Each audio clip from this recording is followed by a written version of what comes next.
Alors ADN est un centre de formation.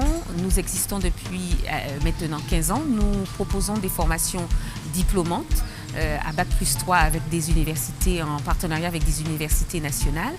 Et nous avons organisé une formation dont l'intitulé était « Manager au féminin ». Cette formation était sur une durée de 14 heures, donc 2 jours, plus une journée, un mois plus tard, sur le retour d'expérience.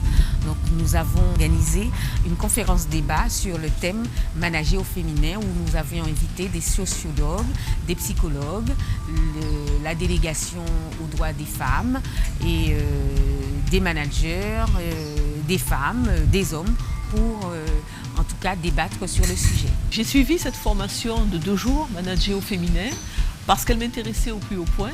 Je voulais vraiment savoir s'il existait un management sexué ou pas. Et le fait qu'il y ait dans le groupe à la fois des cadres et des chefs d'entreprise, secteur public et privé, était pour moi très intéressant et a permis de partager les regards et les échanges d'expériences. Il y a certains côtés de code masculin et de code féminin à retenir, mais qu'en règle générale, on ne peut pas dire que le management soit sexué. Les femmes peuvent très bien diriger une entreprise comme diriger une collectivité, aussi bien qu'un homme, sans aucun problème. Tout est question de compétences et tout est question également de volonté et de pouvoir. Lorsque l'on veut arriver à diriger des hommes ou des femmes, on se donne des moyens de les diriger avec les outils qui existent. Alors maintenant, le fait qu'il y ait un mois après cette formation, une journée de regroupement des stagiaires au cours de laquelle on a pu évoquer les apports de cette formation sur le plan pratique, pratico-pratique, était aussi intéressant et innovant. Pourquoi? Parce qu'on a pu se rendre compte que certaines femmes ont tout de suite utilisé les outils dispensés en formation, d'autres n'ont pas eu le temps de le faire ou ont pris du recul par rapport à cette formation. Mais c'est intéressant de se questionner son management et de voir comment on peut l'améliorer au fil du temps. Alors l'intérêt d'un tel forum, c'est de faire de façon très concrète, dans un premier temps, un bilan de la situation de la femme manager dans l'entreprise.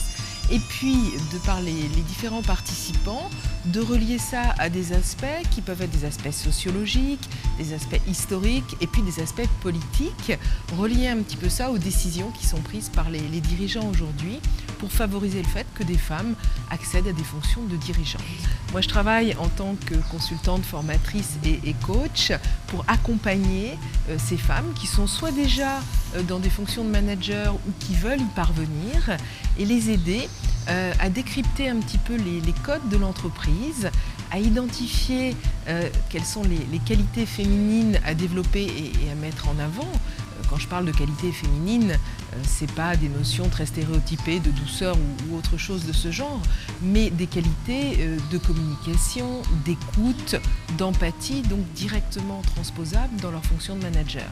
Et puis de l'autre côté, identifier certains points faibles que nous pouvons avoir en tant que femmes. Alors là encore, quand on parle de féminin et de masculin, il y a en toute femme une part de masculin et de féminin, idem en tant qu'homme, mais quand même certains travers féminins, difficulté de vendre leurs réalisations, d'oser, de prendre des responsabilités, de gérer peut-être les conflits, parce que souvent plus de difficultés à gérer aussi une part d'émotionnel. Donc comment identifier et travailler là-dessus pour que ça devienne également à terme des points forts et que la fonction de manager soit plus facile pour elle à remplir. En tant que féministe, il m'intéresse de savoir comment les femmes s'envisagent dans le monde du travail et comment elles envisagent les positions de pouvoir. Parce que c'est bien de pouvoir dont il faut parler, parce que c'est souvent un gros mot pour les femmes d'avoir de l'ambition et d'être des femmes de pouvoir. Et là, ce qui m'a intéressée en fait dans cette réunion, c'est d'entendre des femmes dont certaines véhiculent un certain nombre de stéréotypes, parfois à leur corps défendant, et d'autres au contraire qui sont déjà dans cette interrogation, d'autres enfin qui ne se posent même pas la question parce qu'elles ont la chance de ne pas avoir dû se poser la question.